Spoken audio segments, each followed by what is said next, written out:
manager was as good as his word, Scarlowy continued. I came home from the works with 6 wheels and a cab.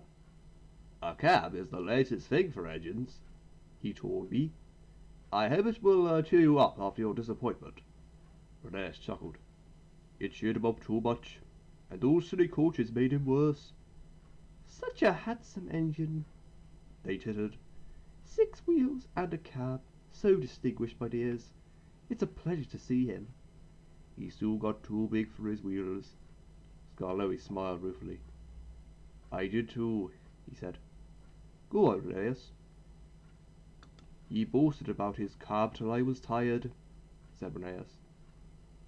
You should get one like me and be up to date, he would say.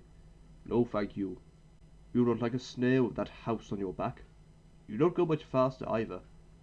Slow, am I? Let me tell you who was late 3 times last week. Oh, it's no use talking. You're just an old stick in the mud. He called me more names than we crawled. We ended up back to back, not speaking. It went on for days and days. One dark Monday morning, Scarlowy had to take the workmen straight to the quarry. It had rained for 3 days. You always pick on me for wet days, he complained. You, said Mr. Bobby. I've got a cab to keep us dry. Come on. Scarlowy slipped and snorted on the damp rails. He began to wonder if cabs were worth it. An hour later, I was warming up when Scarlowy's guard came coasting down in an empty truck. He stopped by our shed. There's a landslide beyond the tunnel, he said. Scarlowy's run into it. He's stuck. Sure will, Renes. Look lively. I'm sorry, Mr. Peter, sir, but that Scarlowy's too swanky. He says I'm a stick in the mud. He can jolly well stick in the mud himself. It serves him right. But, went on my driver, there's poor Mr. Bobby and the quarryman. Does it serve them right too? The guard says the mud's like treacle. Oh dear, I said, that will never do. We must save them before they get sucked in. And off we puffed with 2 trucks and some workmen. Things weren't too bad after all. The men had partly cleared the line, and had levered Scarlowy back. He was hissing and grumbling dreadfully, but we didn't listen to him. We cleared the rest of the line, and I pushed Scarlowy out of the way before taking the quarrymen to work.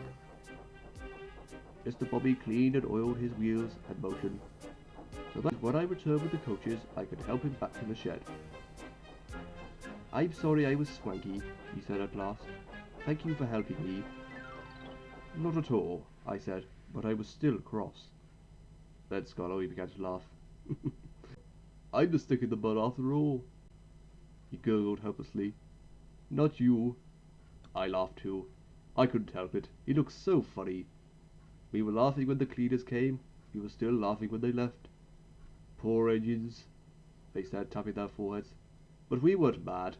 We'd learned sense. And we'd been firm friends ever since. It was nearly dark. The listeners stirred and stretched. Thank you, Scarlowy and Renes, they said. Now you've told us about the good old days. Now you've told us about the old days. We can give you both a splendid birthday next week.